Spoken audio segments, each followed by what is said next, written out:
before I continue. So welcome again, everybody. I just wanted to introduce you to our amazing panel. The first one again is Dr. Mark D Pasquale. Give us a wave there, Dr. Mark.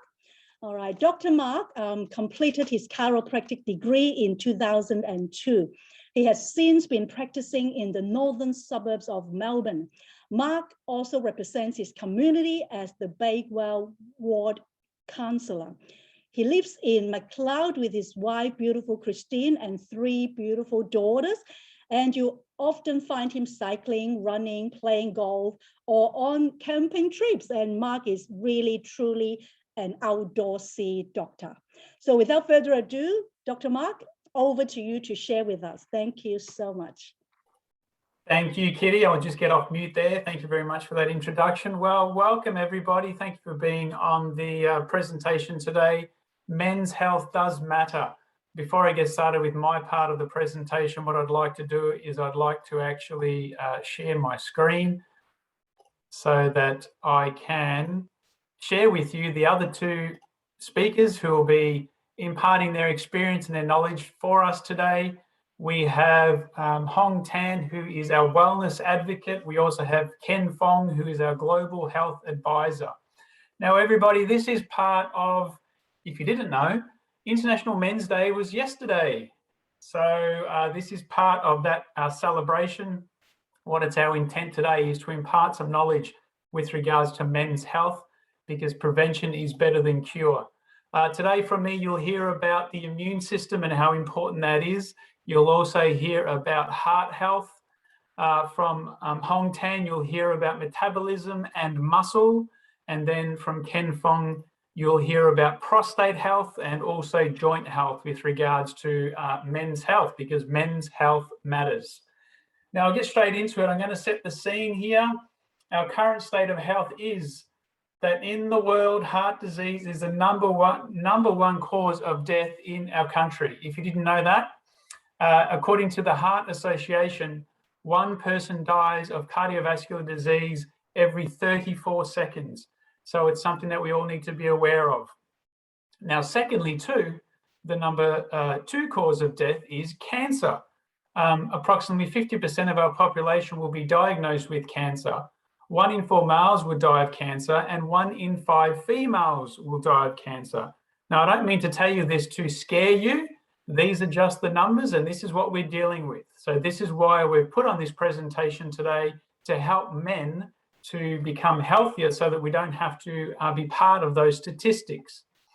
So let's look at the human heart. If we're talking about cardiovascular health, as very important for male health, there are lots of muscles all over your body, in your legs, arms, back, etc. But your heart is one of the most important muscles that you have. The heart does the most physical work out of all your muscles in the body. How much work does it do? Well, during one's lifetime, the heart will beat more than 3.5 billion times. That's just absolutely astounding. During a 24-hour period, the average heart beats 100,000 times. Can you imagine that? 100,000 times. When you're awake, when you go to sleep tonight, it never stops. During a single day, the heart will pump about 8,000 litres of blood through the body, supporting the liver, brain, and vital organs. Extraordinary amount of blood that the heart is responsible for. And more Generation X adults are turning to nutrition, nutraceuticals, and lifestyle changes for heart health support. And it's very important that we look at that today.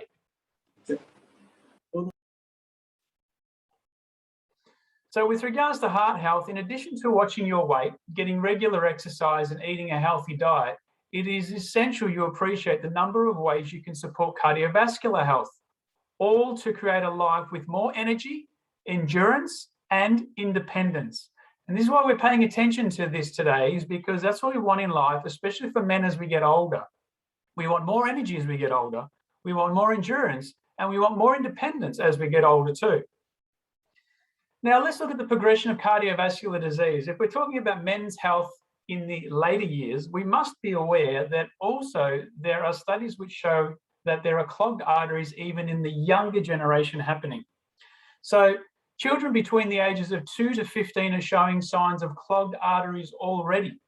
Also, 30% of adolescents between the ages of 16 to 20 years old are, 50% of young adults the age between 20 and 25 years old are, and 75% of adults between the age of 26 to 39 years old are already showing signs of clogged arteries. So as you can see, those ages are below the age of 40. So it's not like we get to the age of 40 and then all of a sudden our arteries start and our cardiovascular system starts to decline. We've got to understand that it starts to decline in earlier years as well. And I'm going to explain a little bit more about that. So what clogs arteries? Let's talk about that a little bit today. And in summary, it's cholesterol. Now, if you don't know what cholesterol is, it's a soft, fat-like waxy substance found in the bloodstream and in all cells in your body. Every single cell uses cholesterol as a fuel. It is an important part of our healthy body used for producing cell membranes and hormones. Cholesterol comes in two sources. From your own body, the liver makes it, which accounts for about 70% of the body's total cholesterol. Now, these are called HDLs or high-density lipoproteins. I'm going to talk about those in a minute. But secondly, we get cholesterol from food sources, and these accounts for about 30% of total cholesterol. And this is the low-density lipoprotein or the bad cholesterol, which is where we get from our diet or poor diets. So it's important to understand the difference between the two. Now, why is LDL bad? So low-density lipoproteins are cholesterol in the bloodstream, and what they do is they elevate due to insufficient or poorly functioning transport mechanism.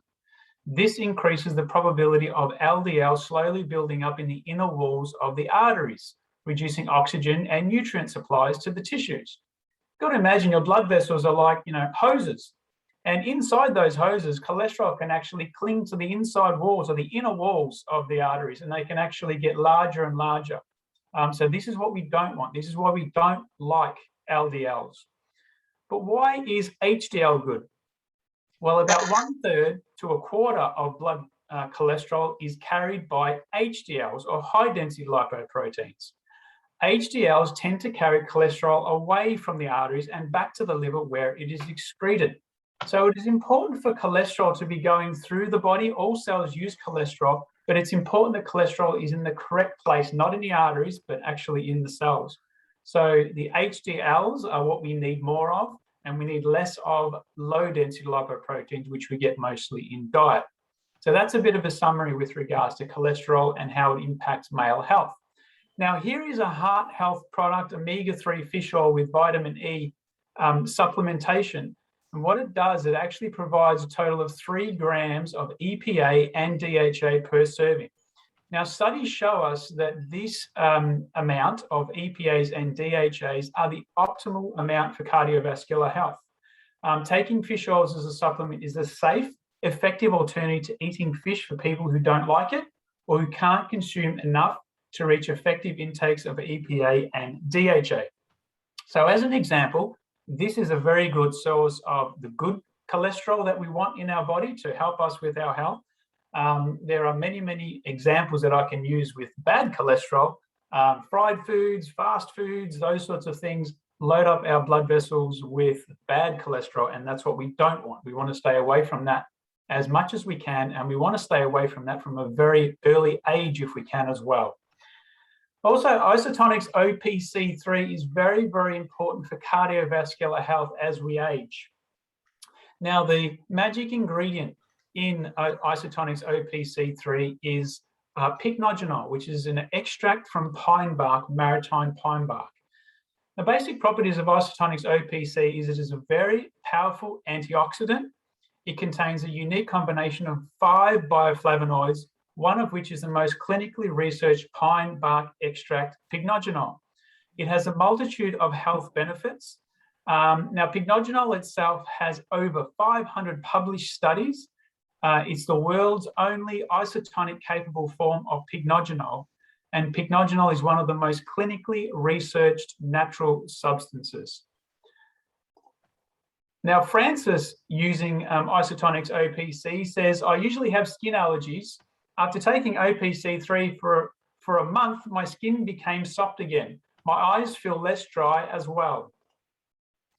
Doreen states about Isotonix Opc3, it is an amazing product. After taking Opc3, the first thing I notice is the energy I feel.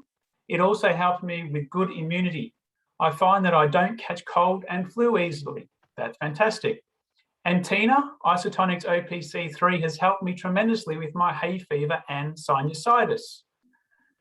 So I just want to show everybody what isotonic actually means. So here's isotonic, and it is actually a liquid form. So it's a powder mixed with a certain amount of liquid. It pretty much looks like this. I'm taking mine here during the presentation. And going into an empty stomach, the pyloric valve at the base of the stomach lets the fluid out into the small intestine instantly. It doesn't have to wait for like a tablet or a capsule or anything like that breaking down and getting eaten by the stomach acid, which denatures it, it actually ruins it. So the isotonic advantage is the careful formulation of isotonics clears the stomach at an optimal regulated rate to maximize absorption. It's fast but controlled and allows your body's own transport mechanisms to efficiently shuttle vitamins into the bloodstream. And this is very, very important. Why is it important? And now I'm going to throw across, we actually spoke about cardiovascular health and how also OPCs is important with immune system protocol. This is something that I'm using at the moment with the immune system protocol. No, most of the people on the call wouldn't know, but as of Friday, I got my positive test for COVID.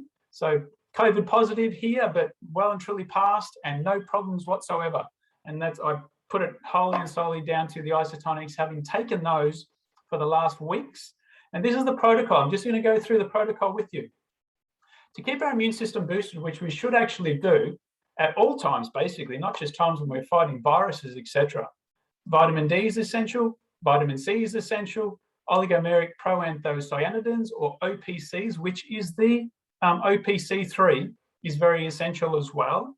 And then once we get to a time where there's a cytokine storm or we get a little bit of that stuffy nose or a sniffle or a little bit of a sore throat, what we want to do is we want to increase that number of vitamin D to 5 times a day. We want to increase the vitamin C intake to 5 times a day. Zinc sulfate, we want to add that in there as well. And also the oligomeric proanthocyanidins, the OPCs, we want to do that 5 times a day. So we're really supercharging this.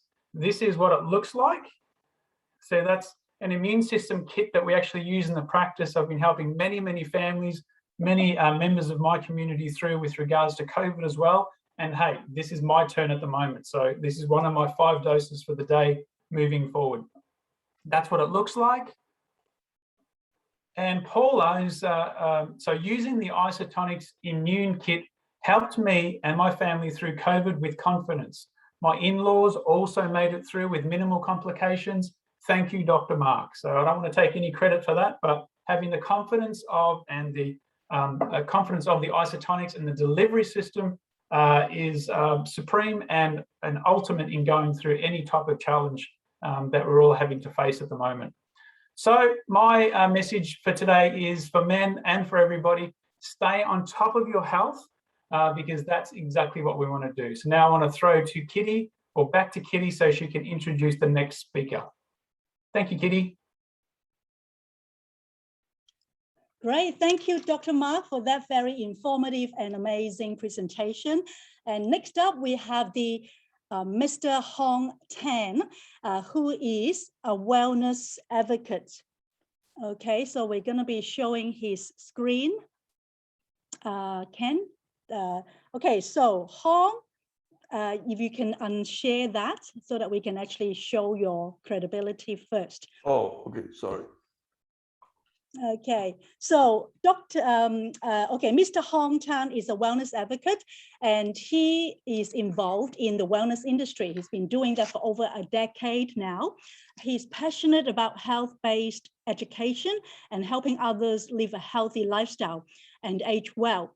His objective now in his 60s is to keep fit and healthy so that he can keep up with his grandchildren. And I see he's doing that. So thank you. Over to you, Hong. Thank you very much, Kitty.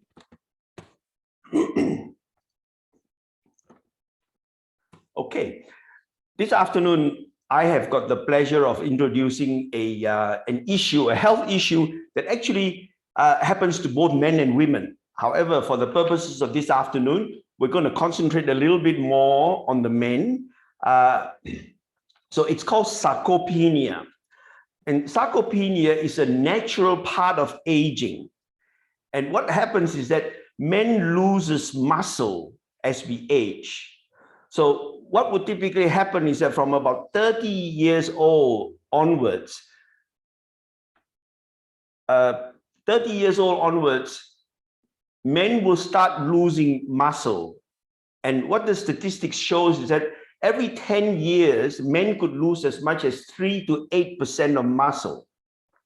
Now, that's usually caused by the sedentary lifestyle as somebody ages. The other issue that all of us, many of us have, is the fact that we don't eat enough good quality food. And that's typically when you go for fast food. The protein is not real protein, and there are all these additives. And that malnutrition causes us to lose muscle. And of course, very, very important is the hormone factor, which is the testosterone. So how does muscle loss look like? These are some of the pictures that shows. So not only does the muscle lose volume, but it loses strength. So this picture on the top left-hand corner, that would be what happens when you lose muscle on your biceps, for example, and on your legs, the muscle will be less. But this MRI really shows it very, very graphically. The MRI is a cut section of your thigh. So a 20, 25-year-old person would have muscles looking like this. But when you get to about 45, 50, on the right-hand side is how the muscle will look. And much of the surrounding muscle is just fat. And why is testosterone the focus of men's health? Well, if you look at this picture here, as you are growing up as a baby and a young toddler, a teenager, a young man, testosterone is the fuel that drives it all. So what does it do? It provides us with the libido, the sex drive, the bone mass. Our bones grow. We grow higher, bigger, stronger. And many of you would probably remember when we were younger, we could eat as much as we want and we never put on weight. Why is that? Because the testosterone is able to synthesize what we eat into muscles. And then the muscle mass and the strength increases as we grow older. The production of red blood cells, which goes on, from day one until the day we die, is the work of the testosterone. Production of sperm, that's very important as well. So it gives men the confidence and boosts its self-esteem. Testosterone, that's what it does. However, once we get past the age of 30, this is where it starts and where frailty comes in. And what would that happen? Loss of balance, we would fall, and the statistics shows that as a person gets frail, there's 2.3 times the increased risk of low trauma fracture. And the way it is defined is that if you fall, it could be somebody tripping on the pavement, a collarbone, a leg, or an arm would be broken. Now, that is actually relatively not as serious, but the serious part and the complications start when this person that we are talking about in addition to the muscle loss, has already had a weight gain problem. The blood sugar may not be functioning correctly, meaning whatever they take in terms of food gets built up in the blood vessel, the insulin starts to come in, and the diabetic, type 2 diabetes, for example, kicks in. The osteoporosis, which is if this person doesn't have enough calcium in their bloodstream, then the bone mass becomes reduced. And on top of that, you've got this high blood pressure, which is what Mark was talking about. They haven't been taking care of their blood pressure, their food, their exercise. So when you combine all of that together with somebody who has muscle loss, that's where the complications start, right? So the sarcopenia is not something that grabs the headline as much as cancer, blood pressure, stroke, etc. It gets a lot of talk in the news. However, once you get the muscle loss and we've got all these complications start to come in, that is when the problem starts. Then the person is not mobile, they put on more weight, the diabetes increase, the blood pressure, and it compounds, it piles up one after another. Right?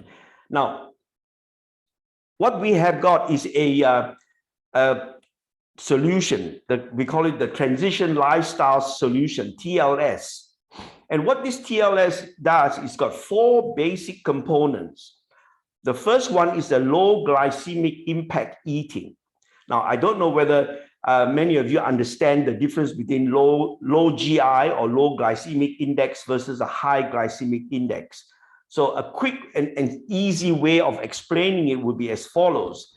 If somebody gave you a donut and you ate that donut in 5-10 minutes, let's say, right, and gulp it down with a latte, and if we tested your blood soon after that, we will find a spike in glucose. Your blood sugar level goes up.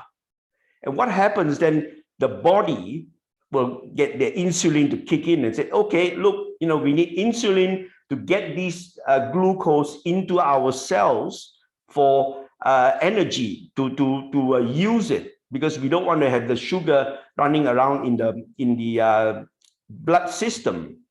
Now, if you are not able to absorb that glucose, that's where the fat becomes built up, and that's the high GI. Whereas if I gave you a low GI piece of bread, and it would be typically a multi-grain type of bread, and if you took that, or if you took a piece of chicken, a breast of chicken or a salmon, that would be low GI. And what then happens is that the blood sugar doesn't increase as quickly, and it will be gradually used by the body. And that is the part that the TLS system teaches us to use, to take. And as a result, your body will be in a fat burning mode. And the next thing that the TLS teaches us and practices is the body composition. So what it does is that in conjunction with exercise and the way we eat, this person will be lean and low in fat. And that's the intent there. And all of this goes to help us in our muscle as well, so that we don't waste, decay as much muscle.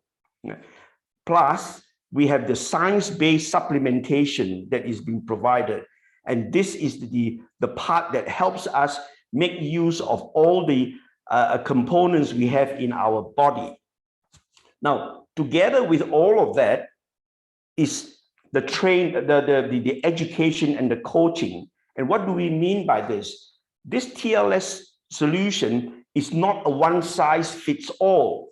So if you were to be somebody who is 5 kilograms overweight and you want to reduce that, or you're 50 kilograms overweight and you want to reduce it because your joints are becoming more painful, the coaching and the education will help either either a 5 kilogram overweight or a 50 kilogram overweight to be in a situation where you can then practice this program over a period of time. Now, what I've got with us is, and we are very, very fortunate because we have an associate of ours. His name is Richard Latimer. Now, Richard is a real life practitioner, if you like to call it. He's used the TLS system to help himself to be very successful in losing fat and getting into a healthier state. So I would like to introduce Richard Latimer. Richard, over to you. Thanks, Hong, and hello, everyone. I've now completed 2 TLS Jumpstart programs. Over that period of time, I've lost in excess of 15 kilos and the lightest I've been in 15 years. But I want to say it's been about a number of things, and they talked about the 4 pillars earlier. Really, for me, it was about education, understanding what I was eating, reading the back of packets to see how much sugars were in them. For example, orange juice, which seems healthy, has so much sugar in it, but without realizing it, you're consuming often far more sugar than you need. I was skeptical about supplements, I have to say, right at the start. And I started using the Isotonic program, and I found an incredible increase in energy and my whole ability to function better, to think clearer as I've been taking them. I think that in this modern age, we all try and eat well, but often it's not practical to be able to get all the foods that we need. For example, I tried to follow a Mediterranean diet, but just being able to buy those foods, be able to cook them correctly is often challenging, whereas the supplements come in and help you with those things. So I'd strongly encourage you all to look at the TLS program. I'm 65 and I have never had more energy or felt lighter or more enthusiastic in my life. So look, I really do endorse it. And as I say, I've gone through the program.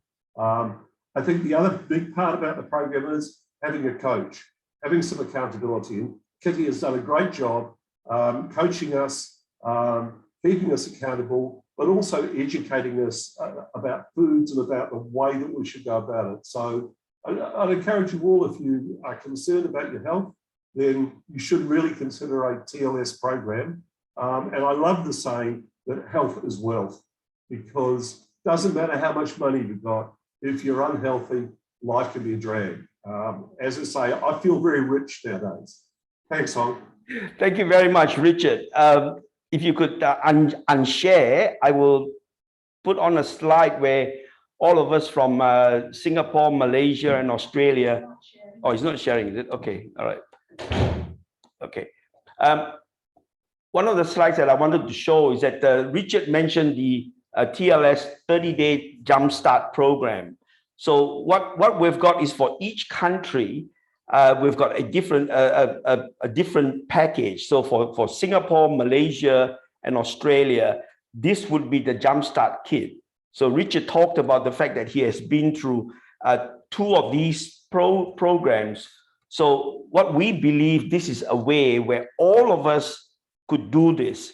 30 days is very easy. So, you would do 30 days and with coaching from the coaches, Kitty and Hong Ling in Australia, and we've got the coaches in Malaysia, and we've got the coaches in Singapore as well, who will guide the local subjects who would like to practice this particular program to go through that system, and then gradually they'll be able to lose, which combines the exercise, the food, the supplements, and the training. Okay, so Kitty, back to you. I'll unshare now. Fantastic. Thank you so much. Wow, Hong, even though I'm the TLS focused participant here, you have done a great job explaining TLS. I really appreciate it, Hong. So next up, we have Ken Fong, who is our 3rd and last amazing speaker for today. Ken Fong is a global health advisor. He's the Healthy Buildings and Communities Lead at Arab Melbourne, and he sits on the Global Advisory Council for the International Well Building Institute, and he's responsible for over 3 billion square feet of wellness real estate internationally. And he's also an amateur biohacker and certified tiny habits coach. So over to you right now, Ken. Thank you so much.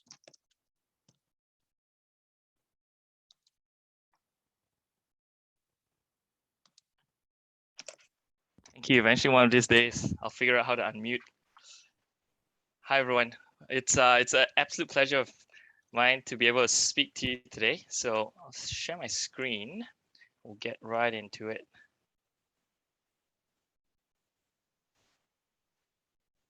Okay.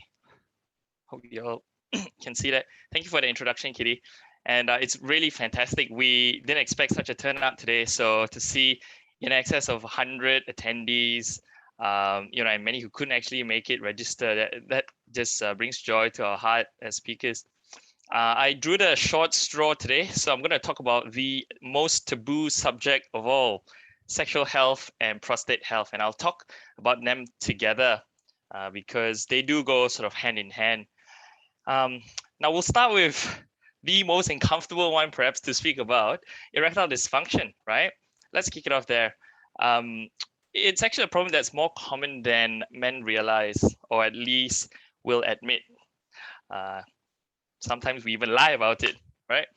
But the way we put these slides and presentations together was quite deliberate, because many of the health problems that affect the heart, so what Dr. Mark was talking about, they also affect the blood vessels, right?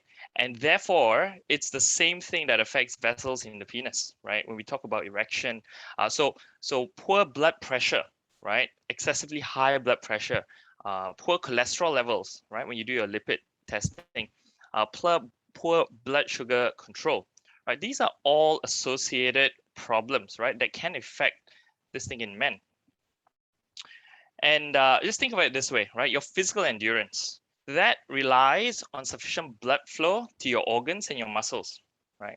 So in the same way, your genital, that's an organ as well, right? It also relies on blood flow to create arousal, and also determines quite strongly, the quality of your erection, right? So blood flow, cardiovascular health is a critical component of men's health, and significantly more important than what we may attribute to many of our health dysfunctions. There are many lifestyle factors that interfere with the health of blood flow specifically. And alcohol, drug abuse, right? Smoking, which is one of the worst things you can potentially do for your health. Overeating, which then sends your body composition out of whack. Your lack of exercise, something that Hong touched on brilliantly before. And then favorite topic of mine, poor sleep hygiene. Having poor sleep can affect so many physiological functions in your body. And one of the manifestations is in sexual health. So the following up must be present to maintain an erection. Okay, there's three things. The first is healthy blood supply. So we've already touched on that in the previous slide, right? The second thing is something that's not often considered, but healthy nerve supply as well, right? Think of it, when you have an arousal, right? That's actually a neurological function, right? Your body is sending signals to your brain, and then sends signal back to your body and your organs, and it responds, accordingly. So having good nerve health and nerve stimulation is absolutely critical as well. And thirdly, is this thing called nitric oxide, right? So what is nitric oxide? It's a molecule that exists, and it gets produced in your endothelial cells, right? So that's your blood vessels. It can get released in exercise, and sometimes when you exercise, you feel these tingling sensation in your digits, right? That's partly due to nitric oxide release. And there are some protocols you can actually do. For example, Dr. Zach Bush has this thing called the nitric oxide release protocol. It's a really quick thing you can do in about 15 minutes or so, and it's specifically to release more nitric oxide supply into your body, right? But in order to create it, you need this amino acid, which is a building block of proteins called L-arginine, right? And you know, without that, you don't actually have the raw material to create nitric oxide. So sometimes that's a limiter. You know, many bodies don't have enough of L-arginine, right? So it's quite important to pay attention to all three factors.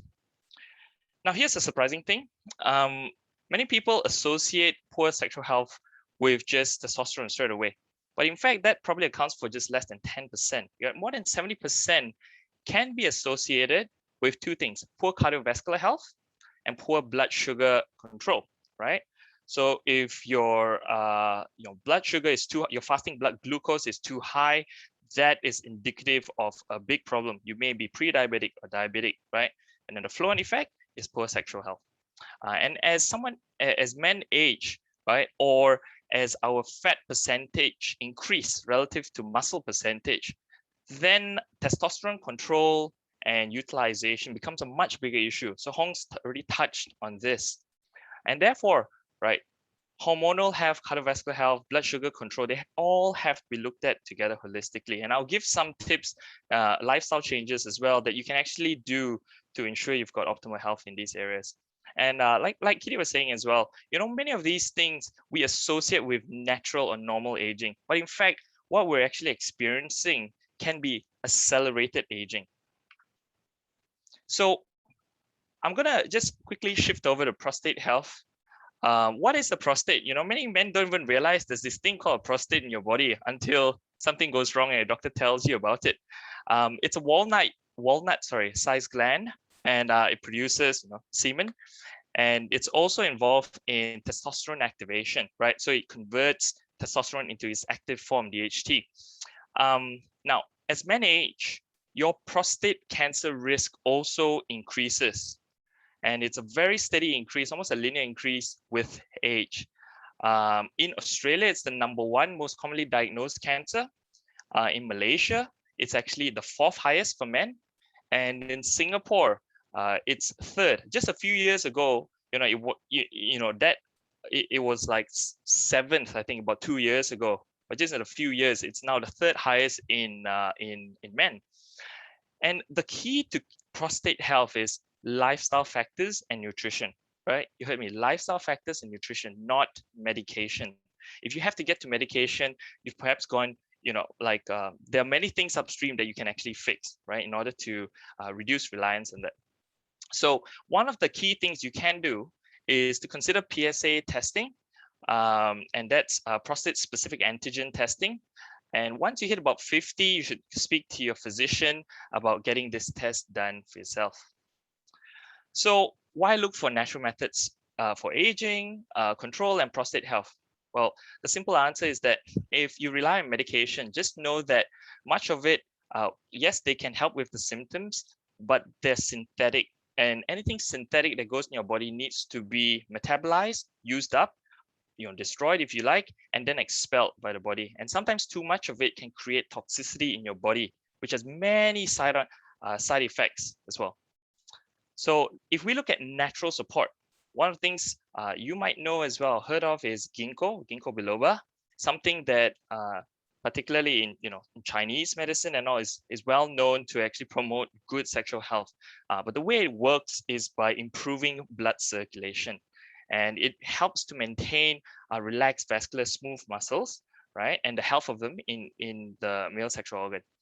The second thing is a mineral that you may have heard about quite a lot in these COVID times, zinc.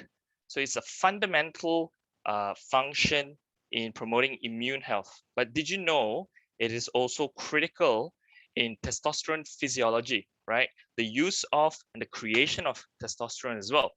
And did you know as well, you have the highest concentration of zinc in your prostate compared to any tissue or organ, right? So that's an indicator, right? Every time someone tells you something like that, you have the highest concentration of X in this organ, just pay a little bit of attention. It just means that mineral is very critical to the function of that particular organ.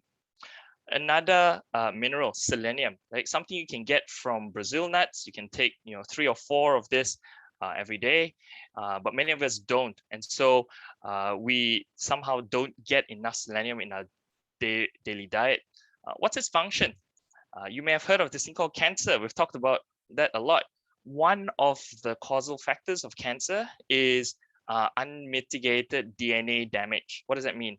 Your DNA keeps getting damaged, all kinds of things, stress, external factors, sometimes higher predisposition due to genetics, for example. And selenium, this mineral, has a really, really important part to play in fixing DNA single strand breaks, right? It also promotes cell apoptosis. What does that mean? Apoptosis is just cell suicide, and it's a normal thing. When your cells get unhealthy, they tend to just self-destruct. But cancer cells are when that self-destruct mechanism doesn't get hit, and they accumulate and they mutate. Okay. Also, it maintains normal cell proliferation. What is that? Cell proliferation is just growth of cells and multiplication of cells. And one thing with cancer cells is that they proliferate out of hand, right? So selenium is a really critical nutrient. Grapeseed extract, that's also a really, really powerful compound. It's a powerful antioxidant. It's a free radical scavenger. It improves circulation and also cell health. So that's one part, and I'll bring it all together just in my final slide. And I think Dr. Mark will sort of tie everything together as well with other lifestyle factors. Joint health. So this is a really big issue for me. I actually had a knee surgery in 2011. I'll share a bit more of that later. And so I've been really conscious of joint health. And as we get older, cartilage or your body's shock absorbers, they start to deteriorate, right, from normal wear and tear. So how do you know you're going through perhaps accelerated deterioration, right? 3 symptoms I've listed here. One is you may have excessive joint stiffness in the morning, right? More than usual. The second thing is you have aches and pains in some joints that really never bothered you before, right? And they may not have been caused by a specific injury or damage of any sort that you can pinpoint.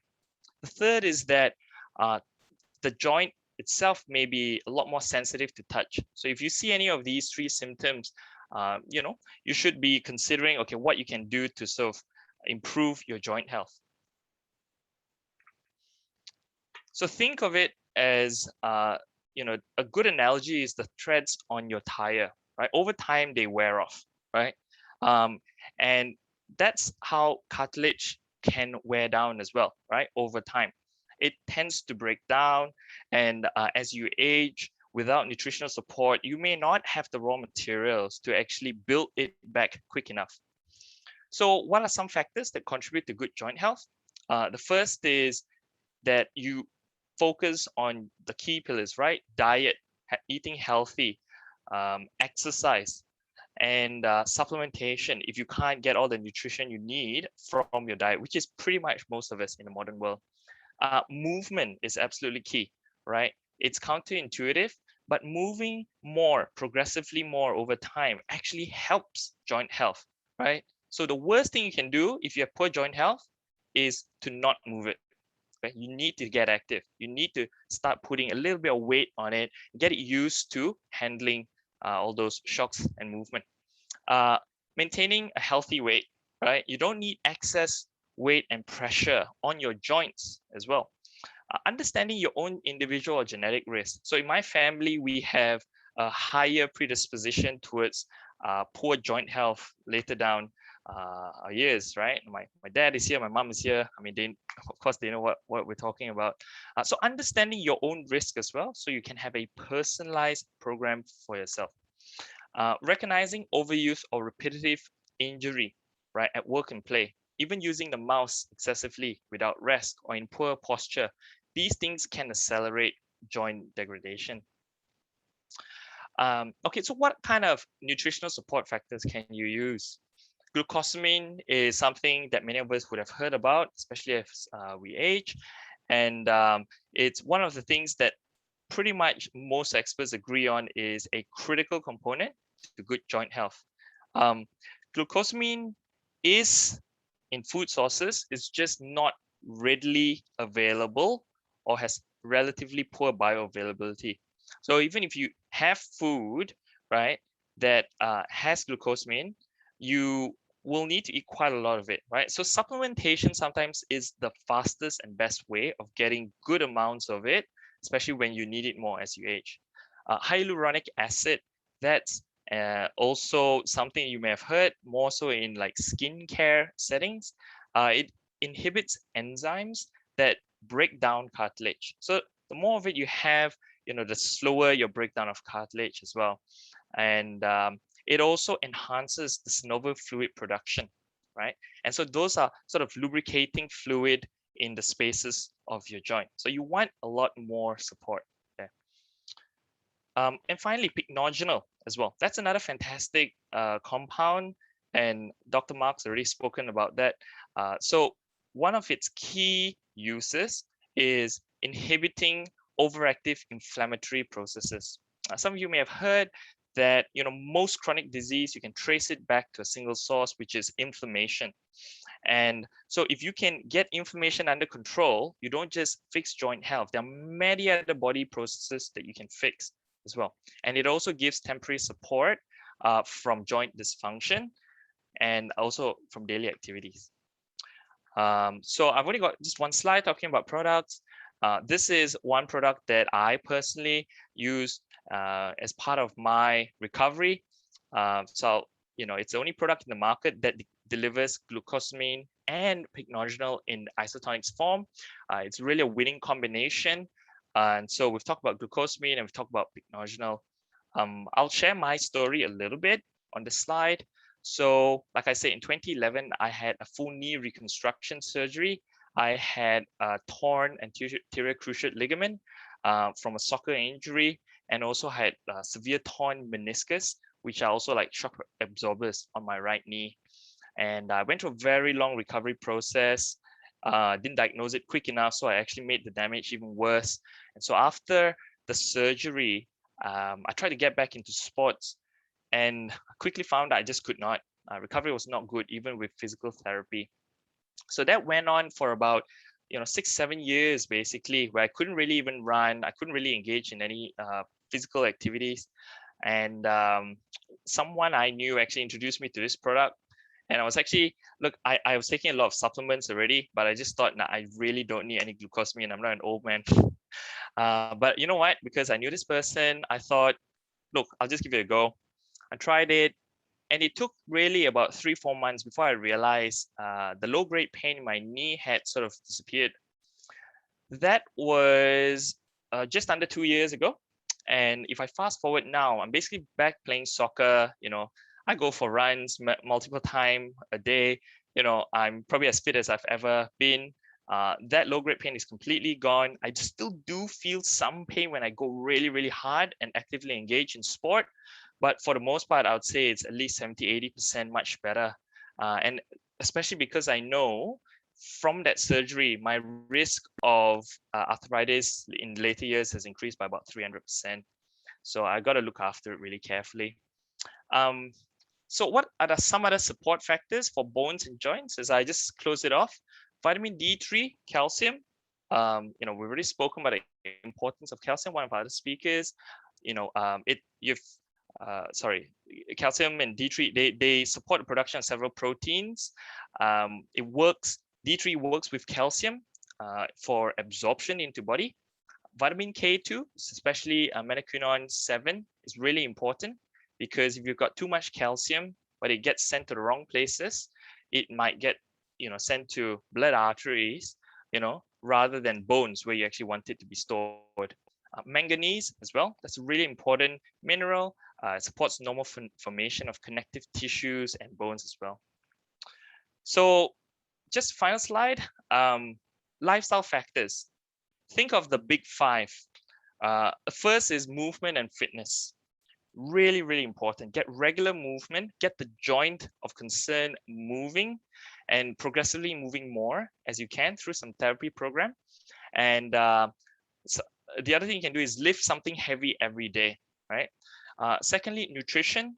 Reduce your portion size. Eat the right kinds of food, low glycemic index, like Hong was saying, and include supplementation where you can't get your full suite of nutrition.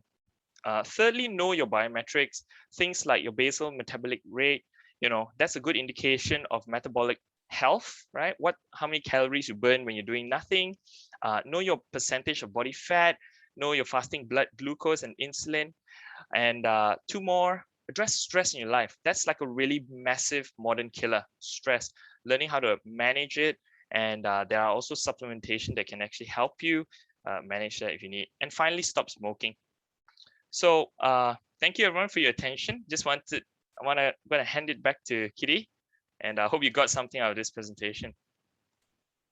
Thank you so much, Ken. Yes, absolutely. It was a very, very informative, inspiring presentation, particularly the last slide. I find those 5 commitments are extremely, extremely crucial for men's health. So in the last little while, we are going to have Dr. Mark D Pasquale come back to us and share with us, a bit of a summary of the overall importance of what we've discussed so far. And also, if you guys have any and questions, we are going to be answering them. So please feel free to start, putting your questions in the chat if you haven't already done so. Then, Dr. Mark and the speakers, Ken and Hong, will be able to answer you. So over to you, Mark. Thank you, Kitty. Very much appreciated. Wow, very fantastic job, Hong. Thank you, Ken and Richard. Amazing sharing. So thank you very much for being part of the team today. Look, it's been really enjoyable today. I think for all the participants today, it's a day for taking action. So as our speakers have spoken to you about, let's quit smoking, avoid secondhand smoke. That is hugely, hugely important, everybody. Exercise regularly, eat a diet rich in colorful fruits and vegetables that are high in fiber, reduce your intake of salt and sugar. Eat healthy fats, avoid fried foods. Remember those HDLs and the LDLs I was speaking about, and utilize scientifically based supplements and botanicals to support your health. Just to summarize on what we've spoken about today with regards to heart health, I did speak about the essential omega-3s, which is a fish oil with vitamin E as well. Also the Isotonic Opc3, very, very important in a healthy men's regime. The immune system kit I touched on. Anyone has any questions about this, please contact me. This is very, very important, very topical at the moment. This is something that is supporting a lot of people at the moment. The transitions lifestyle solution. Please contact us if you have any questions about that. The Isotonic Prime joint. These are isotonic supplements. Remember, they're better than tablets, capsules. They get into the bloodstream where they're needed. That's why they work. And also, one of the things you should be aware of is the Daily Essential Kit, which is a kit that is specially put together, really the foundations for any good regime of health and supplementation. So that's a summary of what we've spoken about today. Thank you, Kitty. I think we'll just draw it to any questions.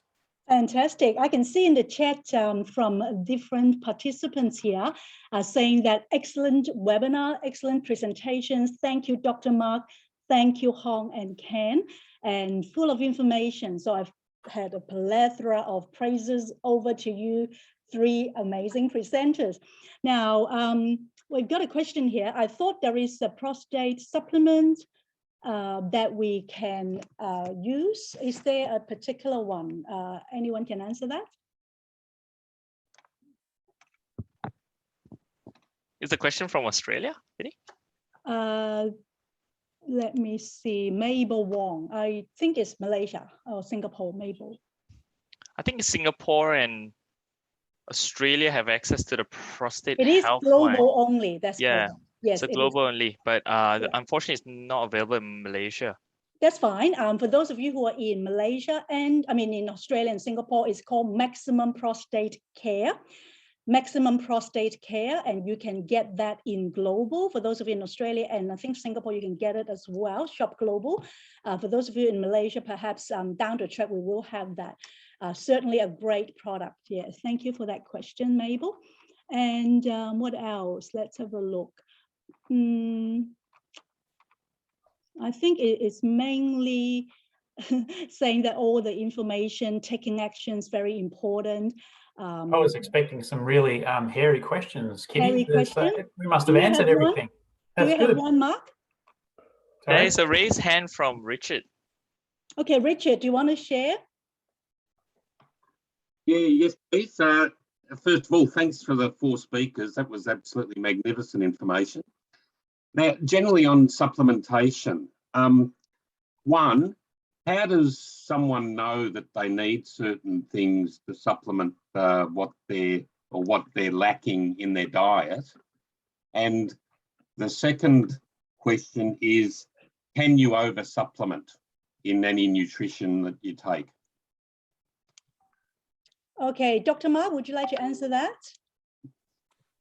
Yeah, just want to, can you just repeat that question, please, Richard? What, both of them? Or Can you over supplement, Dr. Mark? Oh, Yeah, sorry, first of all, how does one know that you need supplementation? I mean, we say prevention is always better than cure. So we don't want to get to the stage where we're suffering due to lack of something. So is there a way we can tell whether we're in need of any nutritional supplement? Not necessarily. On the extreme cases, one of the cases or very famous cases that comes to mind are the sailors around the 1600s, where they were getting scurvy because they weren't having enough vitamin C. And then what they did is the Spanish sailors actually were given cider as part of their regime. So they were given a bit of alcohol, which gave them a bit of vitamin C, and lo and behold, they were healthier than any other, community at that stage. So look, you can't really, you do get certain signs and symptoms. You can have a look at little flecks in the nails. If you're getting flecks in the nails, there are other signs and symptoms, generally a bit of an offset in the digestive system, are signs that we don't have the right balance of nutrients, etc. Things that if our system is too acidic, so things like bad breath, acid, or like stomach acid, reflux, those sorts of things are telling us that the balances aren't quite right. Definitely low immune systems, if we've got a lot of allergies, etc., things that just aren't able to be balanced. So we're really looking for a system that can really work under all stress loads. So, if we put our body under stress through a big working week, and we start to get things like headaches, and we start to get fatigued and those sorts of things, chances are we're going to be deficient in certain nutrients. Now, the thing is, we don't really know what nutrients we're going to be deficient in, because you can't really, how can you test for every single nutrient? You can't really do that. That's why I think answering your second question is, when we do take something like a multivitamin, or, we just take more of something that we think we might be deficient in, it doesn't matter, because generally, being water soluble, if the body's already got enough of it, it'll just excrete it through the liver and the kidneys. It'll get rid of it. No harm done. Doesn't mean that everything we take, we need to actually take in. It's more of a, an insurance policy, more of a hedge that we are getting the right things in. Now, another thing to mention too is, we don't know what's just around the corner. So you also would see in our, when I mentioned with regards to the immune system protocol, generally when one's immune system gears up, it will take 2 or 3 days to start ramping up, and it'll start to use more nutrients. And a huge one will be vitamin C, huge one is vitamin D as well. So when we have the obvious signs where we've got sore throat and headache and coughing and sneezing and everything like that, we've had 4 or 5 days of where we could have been getting stuff into our body. And now it's almost like the body's giving us signs that, hey, we need some help here. We're not doing as good as we should be doing. So yeah, we never really want to go through life with with an idea that I'm just waiting to see what, where I'm deficient and what I'm going to put in. Just put it in. The body needs it, it'll take it. If it doesn't need it, it'll just get rid of it, and we just move on pretty much. I hope that answers your question. Yeah. Thank you. And there's another perspective to that as well, Mark, just to add. It's a great question, Richard. I would recommend people check out this this thing called the triage theory by Dr. Bruce Ames. Now, what is triage, right? So if you go to hospital and ER, you always have a triage nurse. So they say they will prioritize, right, the things that are going to kill you in the next 5 minutes versus someone who might take 4 hours, to die or whatever, right? And they have to rank in importance. Your body does the same thing with nutritional stores, right? So the problem is sometimes you get symptoms like stiffly nose, right? Those could be signs that you're nutritionally deficient. Why? Because what happens is when your body is incredibly powerfully designed, right? It's so smart. You have a limited nutritional store, it will prioritize the process of your body that you absolutely need to survive and stay breathing and to like keep living. But then you only have so many resources. And so what does it neglect, right? And this is where potentially you have some theories around how cancer develops, because cancer is a long-term thing that kills you. And so you take away resources from the long-term killers, the things that will keep you alive now. And sometimes you don't see the effects of poor nutritional deficiency down the line, right? And that's a really, really key thing to think. So health, you can't think of it just like 2 years, 5 years, 10 years. You think about it 15, 20, 25 years down the line. Now, one of the questions is, how do you know if you need it? There is this cool free app you can actually use if you're quite interested to know with specificity. It's called Chronometer, right? And Chronometer, what you can do is you can actually keep very detailed meal journals. Every single meal, you literally go down every single ingredient. It will characterize for you your macronutrients, calories, all vitamins, and about like 35 minerals, right? If you are extremely careful, you'll find you are still deficient based on RDI, recommended daily intake, on at least 25% of the list. And you compound that every single day, right? People just don't know, right? And compound it every single day, and you can see that nutritional deficiencies build up. That's why, to Dr. Mark's point, one of the cheapest health insurance you can get is nutritional supplementation, especially like a broad spectrum like multivitamin, right? Because it is so difficult to know, especially by the time you get something like scurvy, you are way too deficient. That's it. That is it. Yeah, that's why there's this thing called health wellness prevention versus sickness industry. When you're getting to like scurvy and all these other symptoms, you're already way sick already. So that's why there was a question here, which I think both Dr. Mark and Ken have answered. Why supplement if we can naturally get it from a healthy and balanced diet? Well, really, with the depletion of soil, with the things that we have, in our soil, there's no way really, if you eat 5 to 9 servings of vegetables, natural, organic, and, including the vital nutrients, chemicals that you need, then perhaps, but I have worked with hundreds of people through TLS, not many people can do that. So supplementation is now, as Dr. Deidre Mason, one of my mentors, says always, is not a luxury, it's a necessity. Yeah. So now another question that is very interesting, and that is like in terms of TLS, why is it important to actually incorporate the different areas that I think Hong talked about, in terms of, supplementation, obviously is one part of it, but other areas like low glycemic impact eating and also education and body composition. Why is that an important sort of 4-component solution? So Hong, do you want to sort of just elaborate that a little bit more as your presentation shared?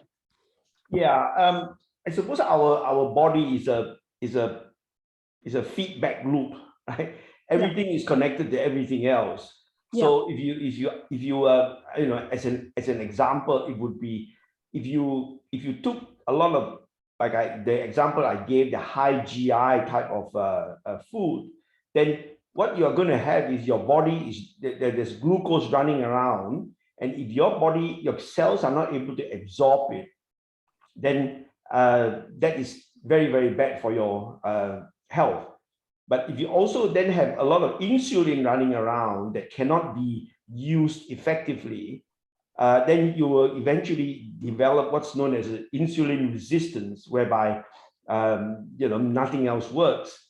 And when you've got a lot of insulin, like one of the Dr. Z mentioned in the product symposium, that your growth in your the growth hormone works the best when you sleep. But if before you go to sleep, you have a meal of carbohydrate, for example, and all of a sudden the insulin kicks in. So you go to bed with insulin running through your blood vessel. That's right. And you're not going to have any opportunity to grow and synthesize, muscles, etc. So yeah, and the TLS system is really scientifically based, right? It has been studied over the last many years. Hence, we found it to be a very, very good all-round system. That's exactly right. Thank you so very much, Hong. We do have a few more questions, but because time is actually already exceeded what we've planned, what I would suggest is get back with the person who invited you, if you're a guest. And for those of you who are part of our, shop.com and franchise business, maybe, to get with your senior business partner, they can possibly answer your question. If not, then, you're very welcome to email me back through your registration link, and I can try and connect you with Dr. Mark, Ken, and Hong to answer your questions. So once again, I wish every single man here, and also women, of course, to have the best of health and stay safe and continue to be well. Until next time, take good care and happy Men's Health Week again. Bye, everybody. Bye, everyone. Thank you. Bye, everyone. Bye.